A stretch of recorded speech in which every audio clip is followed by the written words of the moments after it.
اب تھوڑا سا ایک مختصر سا تعارف معصومہ کا کرا دیا جائے تاکہ زیارت آپ کو سمجھ میں آئے. جب تک مزور کی معرفت نہ ہو تب تک سمجھ میں نہیں آتا کہ ہم یہاں پر کیوں آئے ہیں. اور امام رضا کی حد تک تو وہاں پر لوگ پھر بھی عقیدت کا زیادہ مظاہرہ کرتے ہیں امام ہونے کی وجہ سے, لیکن کچھ جوش و جذبہ کچھ ٹھنڈا پڑتا دکھائی دینے لگتا ہے کہ جب معصومہ قوم کے دربار میں پہنچتے ہیں. تو تھوڑا سا ایک آپ کے سامنے ایک تعارف بھی پیش کر دیا جائے. دیکھیے ہمارے ساتویں امام موسیٰ کاظم علیہ الصلوۃ والسلام کی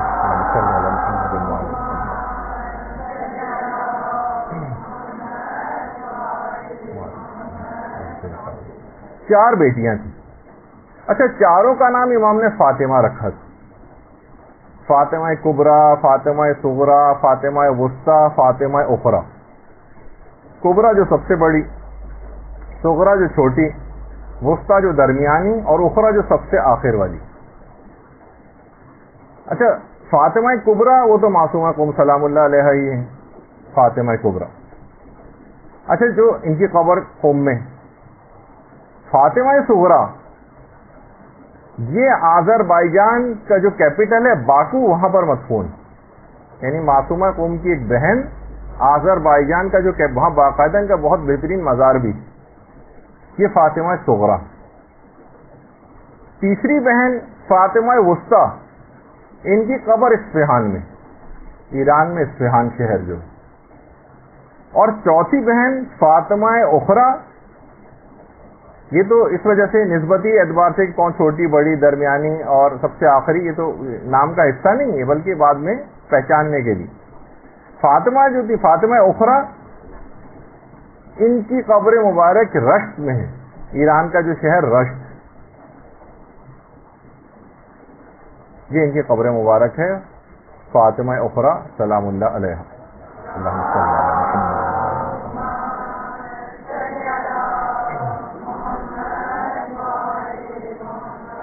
اچھا, بہنوں کی بڑی خواہش نہیں ہوتی کہ ساری بہنیں ہم ساتھ رہیں. کیسے ایسے مظالم ہوئے تھے کہ ساری بہنیں بھی سب ایک دوسرے سے جدا ہو گئیں, اور کہاں کہاں جا کر انہوں نے انتقال کیا اور شہادتیں پائیں. تو یہ اس زمانے کی مظالم, یہ صرف آج کل کے دور کے اعتبار سے صاحبان ایمان پریشان ہو جاتے ہیں, لیکن اس زمانے کے اعتبار سے بھی اگر آپ دیکھیں تو کتنے مظالم ہوئے کہ سب بہنیں الگ الگ شہروں کے اندر جدا ہو گئیں اور وہیں پر ہی پھر مدفون ہوئیں. اور اس لحاظ سے اگر آپ دیکھیں کہ یہ جو شہزادی معصومہ ہیں 173 ہجری میں مدینے میں پیدا ہوئی ہیں, اور فقط 28 سال کی مختصر سی زندگی میں قم میں شہادت پائی ہے اور وہیں پر مدفون ہو گئی. اچھا, جب باپ شہید ہو گئے, 5 سال کی عمر تھی معصومہ کی کہ باپ بھی شہید ہو گئے, اور اس کے بعد ہارون کی موت کے بعد مامون نے بھی وہی ظالمانہ روش اپنے باپ کی قائم رکھی اور زبردستی امام رضا کو خراسان جو ہے طلب کیا, جس کا پچھلی دفعہ ہم نے حوالہ دیا. 1 سال تک تو بہت تڑپ کر انتظار کیا ہے معصومہ نے بھائی کی جدائی کا. مدینے سے خراسان امام کو لے جایا گیا تھا, 1 سال تک تو انتظار کرتی رہیں گی شاید بھائی اب واپس آ جائیں, اب آ جائیں, لیکن جب آنے کی کوئی امید باقی نہ رہی تو جدائی برداشت نہ ہو سکی اور خود خراسان کا رخ کیا, اور اپنے بھائیوں اور بھتیجوں کے ساتھ, 5 تو بھائی تھے اور بھتیجے ملا کر 23 افراد بنتے تھے. ساوا جو قوم کے قریبی ایک جگہ ہے, جب وہاں پر یہ قافلہ پہنچا ہے تو دشمنان اہل بیت نے حکومتی کارندوں کے ساتھ مل کر اس قافلے کے اوپر حملہ کیا باقاعدہ, اور معمولی سی ایک جنگ ہوئی جس کے اندر یہ سارے کے سارے بھائی اور بھتیجے شہید ہو گئے. سارے بھائی قتل کر دیے گئے, سارے بھتیجے مار دیے گئے. اتنا شدید صدمہ ہوا معصومہ قوم کو کہ بیمار پڑ گئیں, اور اس کے بعد لوگوں سے کہا کہ مجھے قوم لے چلو. میں نے اپنے بابا سے سنا ہے کہ قوم ہمارے شیعوں کا مرکز ہے, مجھے وہاں لے کے چلو. بہرحال قوم کے افراد کو پتہ چلا کہ معصومہ قوم تشریف لا رہی ہیں, تو بزرگان قوم کو جب اطلاع ملی تو فوراً دوڑتے ہوئے سارے کے سارے والہانہ طور پر استقبال کے لیے آئے اور خوشی سے بحال ہو گئے اہل قوم. اور موسیٰ ابن خزرج اشعری جو ایک وہاں کے ایک بہت بزرگ تھے، اہل قوم میں سے بزرگوں میں شمار ہوتے تھے، باقاعدہ آئے ہیں اور معصومہ قوم کے اونٹ کی مہار تھام کر شہر قوم کے اندر داخل ہوئے۔ انہی کے گھر پر معصومہ قوم نے قیام بھی کیا، اور باقاعدہ ایران کے اندر اس کے جو ویژول کچھ پلیز وغیرہ بنائے جاتے ہیں، اس میں اس پورے واقعے کو نمایاں طور پر وہ لوگ اس کو بناتے ہیں اور لوگوں کے سامنے پیش کرتے ہیں۔ 17 دن تک معصومہ قوم میں رہی ہیں اس کے بعد، اور اسی بیماری کی حالت میں، شدید ترین بیماری تھی، دن و رات عبادت میں مصروف رہتی تھیں اور اللہ سے اسی طرح سے راز و نیاز کرتی تھیں، جس کی وجہ سے ان کا ایک لقب بھی ہے مریم آل محمد۔ جس طرح سے حضرت مریم عبادت کیا کرتی تھی، اسی طریقے سے معصومہ قوم کی عبادت بھی۔ کم عمری ہی میں اس طرح سے پھر 17 روز صرف قوم کے اندر رہی ہیں، اور اسی 17 روز کے بعد قوم کے اندر شہادت پائی ہے، انتقال ہوا ہے۔ البتہ ہمارے علماء میں سے جعفر مرتضی عاملی نے باقاعدہ کتاب لکھی ہے، جس میں انہوں نے یہ بات بیان کی ہے کہ اور رجحان اپنا اس سے ظاہر کیا کہ معصومہ قوم سلام اللہ علیہ وہ ان کو ایک عورت نے زہر دے کر شہید کیا۔ البتہ انتقال کی بھی روایتیں ہیں، بیماری کے باعث اور صدمات کے باعث، اور ایک روایت یہ بھی ہے کہ وہ زہر جفا کے ہاتھوں شہید ہوئی۔ 17 روز تک موسیٰ بن خزرج اشعری کے گھر کے اندر ہی قیام کیا تھا، اور وہاں آج بھی اب وہ گھر جو ہے ایک مدرسہ وہاں پر ہے، اس کا نام ہے مدرسہ سیدہ۔ اس میں باقاعدہ ایک عبادت گاہ بھی ہے کہ جہاں پر معصومہ قوم عبادت کیا کرتی تھی، اور اس جگہ کا نام بیت النور، لیکن بہرحال ایک مدرسے کے اندر ہے۔ اچھا، جب شہید ہو گئی ہیں معصومہ، تو اس کے بعد قوم کی جو مقدس خواتین تھیں وہ آئی ہیں، انہوں نے غسل اور کفن کے فرائض انجام دیے، لیکن ایک بہت بڑا مسئلہ ایک اہل قوم کے لیے ہو گیا۔ وہ یہ تھا کہ کوئی محرم موجود نہیں تھا کہ جو معصومہ کے جسم اطہر کو قبر کے اندر اتارے اور ان کو دفن کرے۔ سارے اہل قوم شدید پریشان تھے کہ اس موقع پر کیا کریں، اور ایک انتہائی متقی و پرہیزگار ایک بزرگ کا اہتمام کیا گیا جن کا نام قادر تھا۔ کہا کہ ان کا انتخاب کرتے ہیں۔ قادر خود بہت گھبرائے ہوئے تھے، کیسے معصومہ قوم کو کہ جسم اطہر کو قبر کے اندر اتارے۔ اب یہ سب پریشان قبر کے گرد کھڑے ہوئے تھے کہ اچانک سے دیکھا کہ 2 بزرگوار ہستیاں گھوڑے پر سوار تشریف لا رہی ہیں۔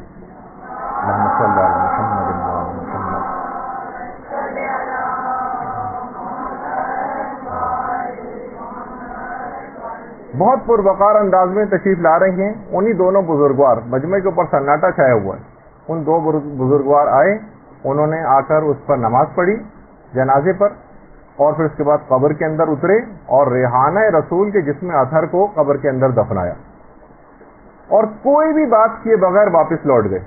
باقاعدہ تاریخ قوم کے اندر یہ پورا واقعہ موجود ہے۔ آیت اللہ فاضل لنکرانی فرماتے ہیں کہ بعید نہیں ہے کہ یہ 2 شخصیات ہمارے 8ویں امام علی رضا اور امام محمد تقی علیہ الصلوۃ والسلام۔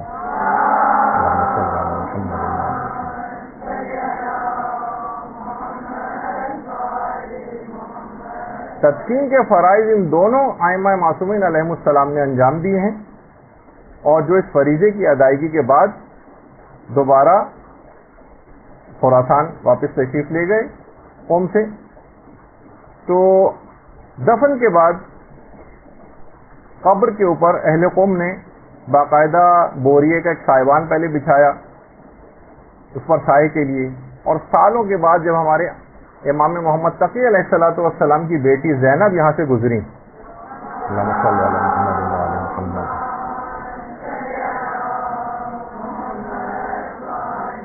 تو انہوں نے باقاعدہ اینٹوں کا ایک قبہ قبر کے اوپر جو ہے وہ تعمیر کروایا۔ سفینۃ البحار میں شیخ عباس قومی نے اس کی تفصیل لکھی ہے۔ اس کے بعد پھر یہ جو معصومہ کا جو حرم ہے، اس کے بعد یہ زیارت گاہ جو ہے وہ قرار پایا، اور آج تک بے تحاشا کرامات ان کے روضے سے صادر ہوتی ہیں۔ اچھا، آپ یہ دیکھیں کہ اتنی ایسی شخصیت ہے معصومہ کی، ایسا مقام اور قدر اور منزلت ہے کہ بڑے بڑے علماء اور فقہا یہاں پر آتے ہیں اور اپنے عقیدت کا اظہار کرتے ہیں. یہ آیت اللہ صافی گل پائیگانی ہیں. قبر کی صفائی کے لیے، گرد و غبار کو صاف کرنے کے لیے بڑے بڑے مراجع یہاں پر آتے ہیں. رہبر محترم یہاں پر اکثر تشریف لاتے ہیں اور اپنے لیے باعث فخر سمجھتے ہیں. بڑے بڑے علماء صفائی کے لیے اپنے آپ کو مقرر کر رکھا ہے یہاں پر. یا آغا اشتہاردی ہیں، ان کا قوم کے اندر سب سے بہترین اور ایک بڑا درس اخلاق ہوا کرتا تھا. یہ اکثر معصومہ قوم کے حرم میں اس طرح سے آ کر بیٹھا کرتے تھے. بڑے بڑے مراجع اس میں جو ہے ناصر مکارم شیرازی بھی ہیں اور آیت اللہ جعفر سبحانی ہیں، آ کر تلاوت قرآن کرتے ہیں. باقاعدہ ایک دن مقرر ہے کہ علماء صفائی کے لیے اپنے لیے مقرر کر رکھا ہے دن، کہ جھاڑو اور یہ تمام چیزیں اور ڈسٹر ان سب سے پوری سارے علماء آ کر ان فرائض کو انجام دیتے ہیں اور اپنے لیے باعث شرف اور باعث افتخار سمجھتے ہیں. اور باقاعدہ اپنے ساتھ کپڑے لے کر آتے ہیں تبرکن. وہ جو گرد و غبار یہاں سے سارا جو جمع ہوتا ہے متبرک، وہ اس کو لے کر جاتے ہیں. تو اس سے آپ اندازہ لگائیں. اور اتنی زیادہ کرامات ہیں باقاعدہ کہ پوری کتاب اس موضوع پر لکھی گئی ہے. وہ کرامتیں جو خود حرم کی خدام نے دیکھی، عنایات معصومیہ کے نام سے پوری کتاب موجود ہے اس پر. اور کیوں نہ ہو، کیونکہ ایسی صفات اور ایسی کمال کی شخصیت کی معصومہ کی کہ شبیہ حضرت فاطمہ الزہرا سلام اللہ علیہا قرار پائیں.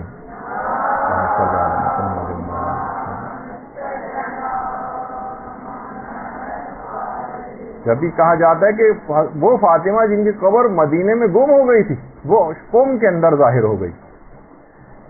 اور یہی وجہ ہے کہ جو واقعہ مشہور ہے آیت اللہ مرشی نجفی کے والد محمود مرشی کا، محمود مرشی کہ جنہوں نے باقاعدہ واقعہ مشہور ہے، مختصراً صرف بیان کر رہا ہوں. وہی کہ جن کا میں نے پچھلی دفعہ بتایا تھا کہ آیت اللہ مرشی نجفی کے جو والد تھے محمود مرشی، یہ عالم برزخ میں جو ان کی مصروفیات ہے اس میں قبر امام حسین پر تلاوت قرآن کرنے پر ان کی روح معمور. امام حسین کی قبر مبارک کا اندرونی حصہ ہے. درود بھیجیے محمد علیہ محمد صلی اللہ علیہ وسلم.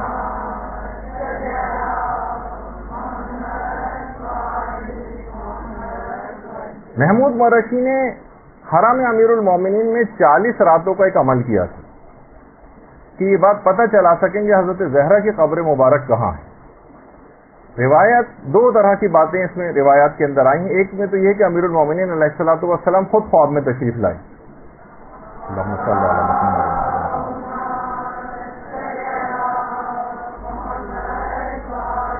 اور آیت اللہ محمود مرشی سے پوچھا کہ حضرت زہرا کی قبر کیوں معلوم کرنا چاہتے ہو کہ کہاں. کہا کہ مولا اس وجہ سے تاکہ ہم زیارت کر سکیں. کہا کہ میں زہرا کی وصیت کو پائمال کر کے تم کو ان کی قبر کا پتہ نہیں بتا سکتا کہ ان کی قبر اصلی کہاں ہے. البتہ خدا نے حضرت زہرا کی زیارت کا تمام تر ثواب اور فضیلت معصومہ قوم کی زیارت میں قرار دے دی.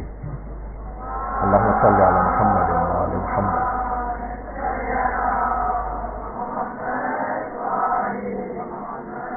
اور دوسرے طریقے سے جو واقع آیا ہے اس میں کہ یہ امیر المومنین کے بجائے 5ویں اور 6ٹھے امام ان کی خدمت میں محمود مرشی جو ہے وہ حاضر ہوئے اور خواب میں ان دونوں نے پوچھا کہ تم کیوں معلوم کرنا چاہتے ہو. تو انہوں نے سارا واقعہ یہ بتایا کہ تاکہ ان کی زیارت کر سکوں. تو امام نے فرمایا تمہیں کریمہ اہل بیت کا دامن تھامنا چاہیے. اچھا واقعے کے اندر یہ ہے کہ آیت اللہ محمود مرشی یہ سمجھے کہ گویا امام کا حکم حضرت زہرا کے بارے میں. انہوں نے عرض کیا میری جان آپ پر قربان، میں نے یہ ختم قرآن حضرت زہرا کی قبر کا مقام جاننے کے لیے تو کیا تھا تاکہ میں آپ کی قبر کی زیارت کر سکوں. امام نے فرمایا میری بات سے مراد قم میں فاطمہ معصومہ کی قبر ہے، اور فرمایا کہ بعض مصلحتوں کی بنا پر اللہ نے ارادہ فرمایا ہے کہ فاطمہ زہرا کی قبر مخفی رہے. اس وجہ سے ذات باری نے قم میں حضرت معصومہ کی قبر کو حضرت زہرا کی قبر شریف کی جلوہ گاہ قرار دیا. تو آپ نے دیکھا کہ دوسری روایت میں 5ویں اور 6ٹھے امام سے ہے. اور امام نے اس کے اندر ایک جملہ کہا تھا علیک بکریمت اہل البیت، کہ تمہیں چاہیے کہ کریمہ اہل بیت کے دامن کو تھام لو، ان کی طرف رجوع کرو۔ آیت اللہ مرشی نجفی کہتے ہیں یہ تو اس زمانے میں نسبتاً اتنے بوڑھے نہیں ہوئے تھے، ان کے والد کہتے تھے کہ میں تو اب اس قابل نہیں رہا کہ نجف سے بار بار قم کی زیارت کے لیے جاؤں، تو تم میری نیابت میں معصومہ قم کی قبر کی زیارت کرو۔ آیت اللہ مرشی نجفی کہتے ہیں پھر میں قم آیا نجف سے، اور جب واپس جانا چاہتا تھا تو شیخ عبد الکریم حائری کے بہت زیادہ اصرار کی بنا پر پھر میں قم ہی میں رک گیا، اور آج فرماتے ہیں جس وقت یہ بات انہوں نے بیان کی کہ آج 60 سال ہو گئے ہیں، روزانہ معصومہ قوم کی قبر کا پہلا زائر میں ہوتا ہوں۔ اللہم صلی علی محمد و علی محمد۔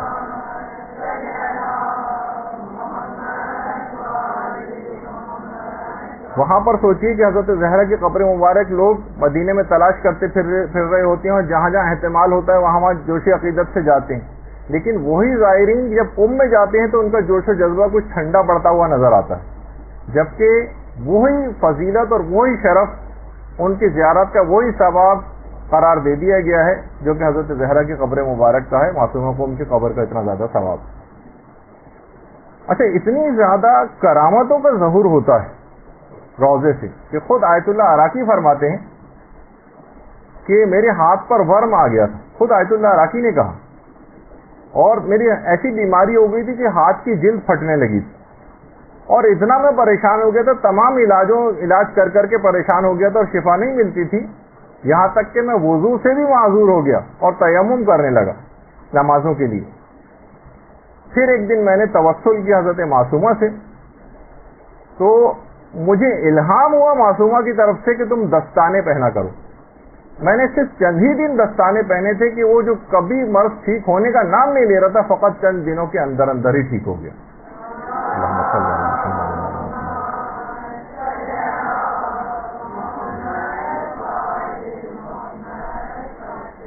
اسی طرح سے شیخ عباس قومی فرماتے ہیں، یہ شیخ عباس قومی صاحب مفاتی فرماتے ہیں کہ جب بھی ملا صدرہ کو کوئی مشکل پیش آتی، علمی مشکل کوئی بھی، فوراً حرم میں معصومہ جاتے تھے اور توسل کرتے تھے معصومہ سے، اور وہ علمی مشکل وہیں پر حل ہو جاتی۔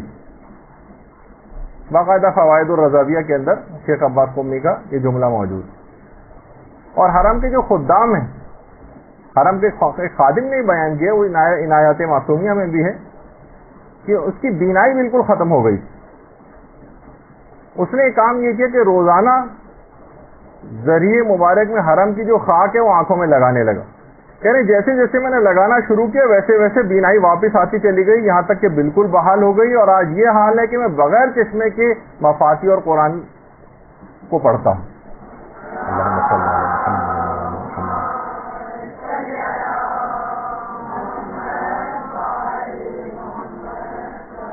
خواتین کے اعتبار سے وہاں خادمائیں ہیں، مردوں میں مرد خدام ہوتے ہیں، عورتوں میں بھی خادمائیں ہیں وہاں پر معصومہ قوم کے حرم میں۔ انہوں نے بیان کیا کہ باقاعدہ ایک گونگی لڑکی زری کے پاس، جو کہ بالکل گونگی تھی، اچانک سے چیخ چیخ کر بولنے لگی، سارا مجمع ٹوٹ پڑا۔ ایران کے اندر تو دیکھیے کہ جان کے لالے پڑ جاتے ہیں اگر وہاں اس طرح کا کوئی چیز معجزہ وغیرہ ہو جائے کہ لوگ بعنوان تورک اس کے اوپر جھپٹ پڑتے ہیں، تو بہت مسئلہ اس کے ساتھ ہو جاتا ہے۔ حرم کے فوراً خادمائیں آئیں اور فوراً بحفاظت اس کو اس حجرے کے اندر پہنچا دیا کہ جہاں پر عام طور پہ اس قسم کے افراد کو رکھا جاتا ہے۔ جب جا کر اس سے پوچھا اور انٹرویو لیا کہ تم تو بول نہیں سکتی تھی، اچانک سے کیسے بولنے لگی، اپنا ماجرا سناؤ، تو اس نے کہا کہ میں نے زہری کے پاس ہی کھڑی ہوئی تھی، تو اچانک سے میں نے بہت زیادہ انتہا سے زیادہ نور اور روشنی قبر مبارک کے حضرت معصومہ کے ارد گرد دیکھی، اور اللہم صلی علی محمد و علی محمد۔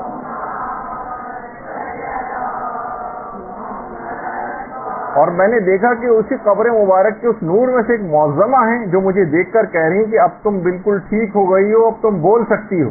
اسی وقت میں نے چیخ کر بولنا شروع کر دیا، یعنی اس کو بھی یقین نہیں آیا تھا۔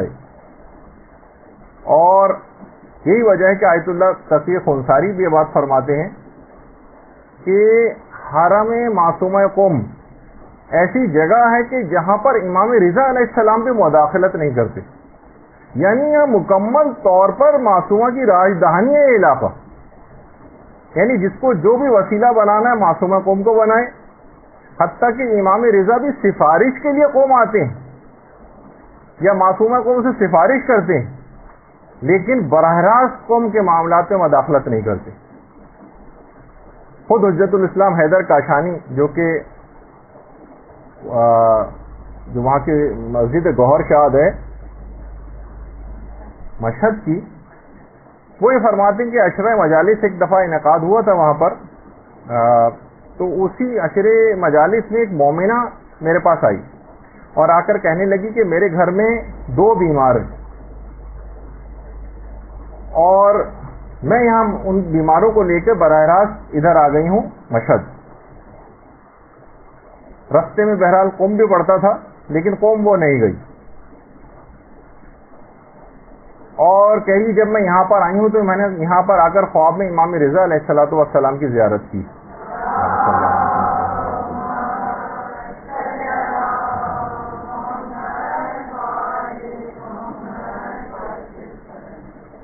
امام نے فرمایا مجھ سے کہ تم یہاں پر آئی ہو تو تمہارے ایک جوان کو تو میں شفا دے دوں گا, لیکن دوسرے بھائی کو لے کر تمہیں قوم جانا پڑے گا میری بہن کے پاس. اس نے کہا کہ خواب میں مجھے یہ امام آئے ہیں اور یہ کہا. ان عالم دین نے کہا کہ عورت کو باقاعدہ سمجھایا کہ حضرت امام علی رضا علیہ السلام نے شکوہ کیا ہے کہ تم میری بہن کی زیارت کو کیوں نہیں گئی. یعنی اس قوم سے گزرتے ہوئے براہ راست وہاں آ گئی, لیکن امام نے اس کو پسند نہیں کیا. آپ کو یاد ہوگا ایک دفعہ میں نے واقعہ بھی سنایا تھا کہ جب سعودی عرب کا ایک بادشاہ آیت اللہ بروجردی کے پاس قوم آنا چاہتا تھا تو انہوں نے ملنے سے منع کر دیا تھا, کیونکہ یہ تو وہاں بھی لگتی تھا کبھی کسی قبر کی زیارت پہ کبھی جائے گا نہیں اور میں برداشت نہیں کر سکتا, یہ معصومہ قوم کی توہین سمجھتا ہوں کہ کوئی بادشاہ میرے پاس آئے اور معصومہ کی قبر کی زیارت کے لیے نہ جائے. اسی طریقے سے امام نے بھی اس بات کو پسند نہیں کیا کہ قوم سے کوئی گزر کر آ جائے. کہا کہ ایک کو میں دے دوں گا شفا, کیونکہ بہرحال اتنی دور سے 2 بیماروں کو لے کر آئی ہے, لیکن ایک کو تو لازمی وہاں لے جانا پڑے گی. اور دیکھیے یہی وجہ ہے کہ پیغمبر اسلام کی بھی جو باقاعدہ ایک روایت ہے کہ جو بھی مدینے میں میری قبر کی زیارت کرے اور میرے چچا حمزہ کی قبر کی زیارت نہ کرے اس نے جفا کی ہے, مجھ غداری کی ہے. یعنی حضرت حمزہ کی, یعنی یہ طریقہ کار ہے کہ بہرحال جو کوئی وہاں پر جائے اس کے لیے ضروری ہے کہ مدینے جا رہا تو حضرت حمزہ کی قبر پر بھی جائے, جو مکے آ رہا ہے وہ جنت البقیع کی زیارت کے لیے مدینے بھی جائے, جو مشہد آ رہا ہے اسے چاہیے کہ قوم کی زیارت بھی کرے. تو بہرحال اور تقریباً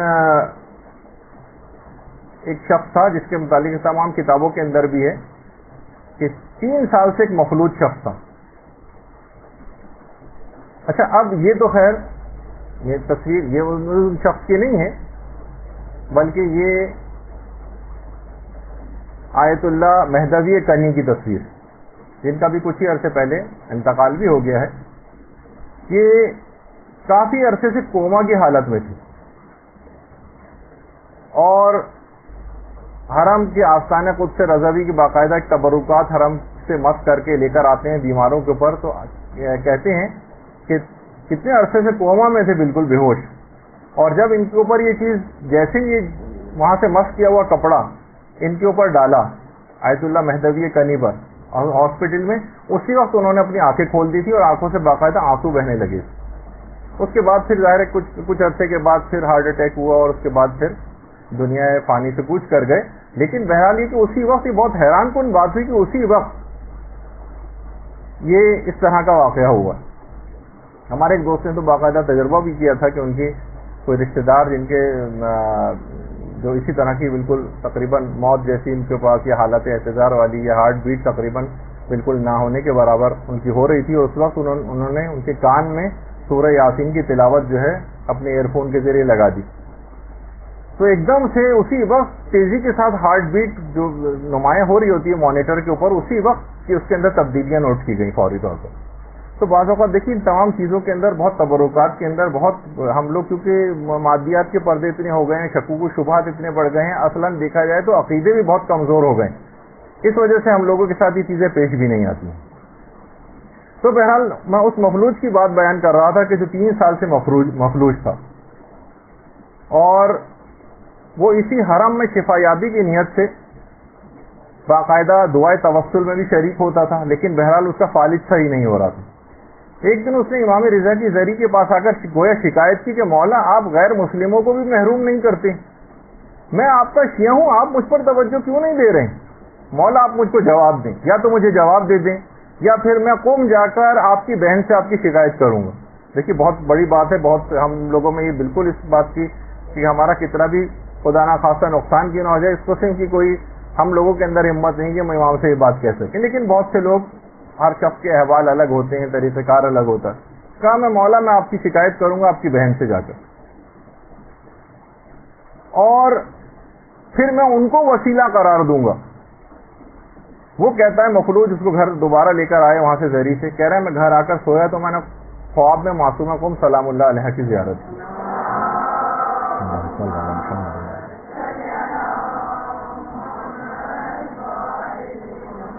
معصومہ نے مجھ سے کہا کہ تم قوم آ جاؤ، میں تم کو شفا دوں گی۔ میں نے کہا کہ معصومہ آپ مجھے شفا یہیں پر دے دیں۔ معصومہ نے کہا نہیں، تم کو قوم آنا پڑے گا۔ بہرحال کہنے لگا کہ میں اپنی کوششوں سے بہرحال قوم پہنچ گیا، اور وہاں میں ویل چیئر پر کمبل اوڑے زری کے قریب ہی بیٹھا سو گیا ویل چیئر پر۔ تو میں نے دیکھا کہ سبز مکنے میں سبز رنگ کا مکنا تھا، معصومہ کو علیہ السلام اللہ علیہ ان کی میں نے زیارت کی۔ اللہم صلی علی محمد۔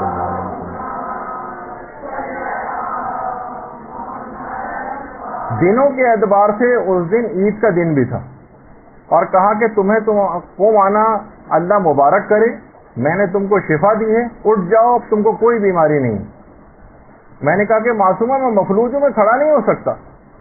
معصومہ نے مٹی کے پیالے میں کوئی مشروب مجھے دیا، میں نے اس کو پیا، اسی وقت میری آنکھ کھل گئی، دیکھا کہ میں نے اپنے پاؤں میں حرکت کو محسوس کیا، اور اس کے بعد میں فوراً اچھل کر کھڑا ہو گیا۔ وہ دن عید کا دن تھا، عید کے دن معصومہ نے مجھے صحت یابی کی عیدی عطا کی، اور باقاعدہ جو کرامت ہے آستانِ مقدسہ میں باقاعدہ اس مریض کی تصویر کے ساتھ، اس کی آڈیو کیسٹ کے ساتھ، اس میں اس نے سارا حال بیان کیا ہے، باقاعدہ وہاں پر محفوظ بھی۔ آیت اللہ سید جعفر میر عظیمی، انہوں نے باقاعدہ ایک کتاب لکھی ہے، بارگاہ فاطمہ معصومہ تجلی گاہ فاطمہ زہرا۔ روایت کے اندر بھی اس میں یہی آیا تھا نا محمود مرشی میں کہ وہ تجلی گاہ ان کی قبر کو قرار دے دیا گیا حضرت زہرا کی، باقاعدہ اس پہ کتاب لکھی ہے انہوں نے، اور اس میں آیت اللہ فاضل لنکرانی کی یہ بات نقل کی ہے۔ دیکھیے آتھینٹک ذریعے سے آیت اللہ جعفر میر عظیمی نے اپنی کتاب کے اندر آیت اللہ فاضل لنکرانی کی بات لکھی ہے کہ آیت اللہ فاضل لنکرانی فرماتے ہیں کہ ایک دن میں حرم معصومہ قوم میں زیارت کے لیے گیا، اور میں نے جا کر زیارت پڑھی، اور اس کے بعد کہا کہ معصومہ مجھے آپ سے کوئی دنیاوی حاجت نہیں، فقط اتنی عنایت آپ مجھ پہ کر دیں کہ مجھے آیت تطہیر کے اسرار کا علم عطا فرما دیں۔ دیکھیے کہ ہمارے معیار بھی تو ہونا چاہیے نا کوئی دعاؤں کا۔ میں نے پچھلی مرتبہ بھی کہا تھا کہ ہم ایک لحاظ سے دعاؤں کا معیار بھی گھٹیا ہو گیا۔ بہرحال آیت تطہیر کے اسرار اور رموز مجھے عطا فرما دیجیے۔ کہہ رہے میں اس دعا کے بعد گھر گیا ہوں، اور گھر میں جانے کے بعد میں نے غور و فکر سے آیت تطہیر کے ایسے مطالب مجھے القاء ہوئے کہ اگر میں 50 سال تک بھی مطالعہ اور فکر کرتا تب بھی مجھ پر وہ مطالب روشن نہ ہوتے جو کہ معصومہ قوم سے اس توسل کے بعد مجھ کو حاصل ہوں۔ درود بھیجیں گے۔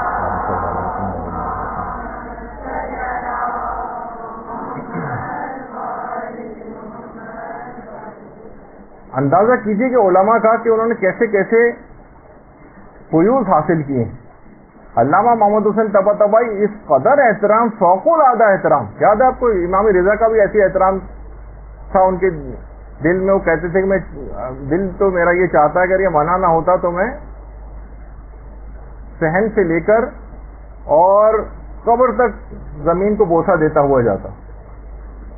اتنا زیادہ احترام تھا کہ اس کا احترام کا اظہار کیسے کرتے تھے کہ رمضان میں روزانہ وقت افطار حرم معصومہ قوم میں تشریف لاتے تھے، اور ذریعہ مقدس کو عقیدت سے بوسہ دے کر افطار کرتے تھے، گویا افطار اسی کو قرار دیتے تھے کہ ذریعہ مقدس کو جا کر وقت افطار بوسہ دیں اور اسی کو ہی اپنا افطار قرار دیتے تھے.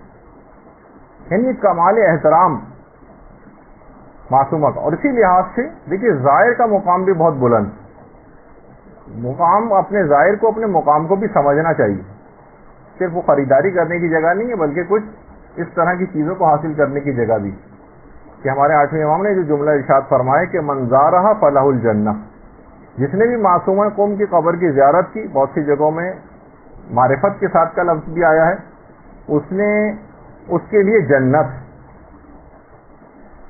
اور امام محمد تقی علیہ الصلوۃ والسلام کا جو جملہ اللہم صلی علی محمد،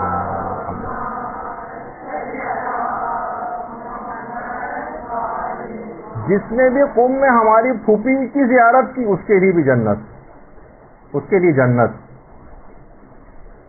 اور یہ بھی کہا، یہ بھی ہمارے 8ویں امام کا ہی ہے کہ اس نے زیارت کی ان کے حق کو پہچانتے ہوئے، عارفن بحقھا فلاح الجنہ، اس کے لیے جنت.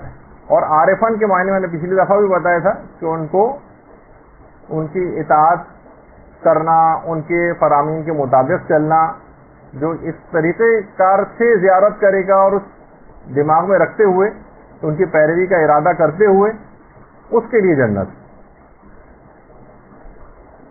اور اتنا زیادہ اپنے زائرین کی فکر ہے، جیسے آپ نے پچھلی دفعہ بھی سنا تھا کہ جس قدر اپنے زائرین پر امام رضا مہربان، اسی طرح سے ان کی بہن بھی اپنے زائرین پہ حد سے زیادہ مہربان. آیت اللہ مرشی نجفی فرماتے ہیں کہ ایک دفعہ میں سونے کے لیے لیٹا ہوا تھا، اچانک سے بی بی معصومہ قم سلام اللہ علیہ میرے کمرے میں تشریف لائیں. بہت سارے واقعات ہیں آیت اللہ مرشی نجفی، 60 سال ایسی تو نماز شب سے بھی پہلے حرم کے دروازے کھلنے سے پہلے جا کر 1 گھنٹہ بھر پہلے جا کر بیٹھے ہوتے تھے اور پہلے ظاہر ہوتے تھے. کہنے میں سونے کے لیے لیٹا تو اچانک دروازہ کھلا اور بی بی معصومہ قم میرے کمرے میں تشریف لائیں. کیونکہ وہ رشتے میں میری پھوپھی بھی ہوتی ہیں، علم الانصاب کے بہت بڑے ماہر تھے آیت اللہ مرشی نجفی. تو انہوں نے آ کر کہا سید شہاب اٹھو، نام تھا سید شہاب الدین مرشی نجفی، اصل نام تو ان کا شہاب تھا. کہا کہ سید شہاب اٹھو، حرم میں میرے زائرین سردی سے جاں بحق ہونے والے، فوراً جلدی جاؤ اور انہیں بچاؤ. بلا تعامل میں اٹھا اور روانہ ہو گیا. حرم کا جو شمالی دروازہ ہے میدان آستانہ میں، وہاں میں نے دیکھا کہ کچھ ہندوستانی اور پاکستانی زائرین سردی سے ٹھٹر رہے ہیں اور برا حال ہے. میں نے فوراً دروازے پیٹ کر خدام کو اٹھایا اور ان سے دروازے کھلوائے اور اس کے بعد زائرین کو اندر لے گیا، جہاں جا کر انہوں نے سکون کا سانس لیا. حرم کی وہاں قوم کی شدید ترین سردیاں، برف باری اور اس زمانے کے حالات، جب یہ آیت اللہ مرشی نے جو ہے اس چیز کو بیان کیا تھا، اس سے آپ اندازہ لگائیں کہ معصومہ قوم جو خود تشریف لے آئیں مرشی نجفی کے پاس اور ان سے کہا کہ فوراً جا کر میرے زائرین کو ان کی جان بچاؤ. اسی طرح سے جو کتاب ودیعہ آل محمد صادق انصاری کی، اس میں انہوں نے لکھا ہے کہ مسجد امام حسن عسکری جو ہے وہاں پر قم میں، اس کے پیش امام تھے آغائے روحانی. وہ کہہ رہے ہیں کہ میں سردیوں کے شدید ترین سردیوں کے دن تھے اور میں سو رہا تھا، میں نے خواب میں معصومہ قوم کی زیارت کی. معصومہ قوم نے کہا کہ فوراً اٹھو اور میناروں پر جا کر چراغ کو روشن کرو. کہہ رہے میں فوراً اٹھا اور بھاگا، کیونکہ حکم تھا. بہرحال بھاگا میں گیا اور حرم کے جو مینار تھے ان میں چراغوں کو روشن کیا. اس تصویر میں بھی اگر آپ غور سے دیکھیں تو باقاعدہ آپ کو سمجھانے کے لیے کہ یہ واقعہ کس طرح سے ہوا ہوگا، باقاعدہ ہم نے اس پہ چراغ بھی بنا کے دکھایا تاکہ آپ ویژولاائز کر سکیں. فوراً میں نے تعمیل احکام کی، چراغ روشن کیے، اس کے بعد پھر آ کر سو گیا. صبح کو جب میں گیا تو زائرین کچھ وہاں پر نئے آئے ہوئے تھے اور آپس میں باتیں کر رہے تھے کہ کل ہمارے ساتھ بی بی نے ایک بڑا عجیب معجزہ دکھایا، ورنہ تو اگر حرم کے کل میناروں کے چراغ روشن نہ کیے جاتے تو ہم حرم کا راستہ ہرگز نہ پا سکتے اور سب سردی کی وجہ سے ہلاک ہو جاتے. تو درود بھیجیے محمد علیہ محمد.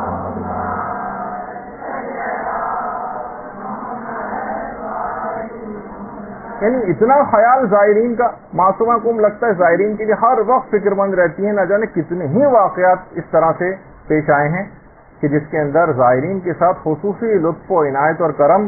کبھی اپنی خادماؤں کو بھیجتی تھی آیت اللہ مرشی نجفی کے پاس, کبھی خود تشریف لاتی. برحمتك يا أرحم الراحمين وصلى الله على محمد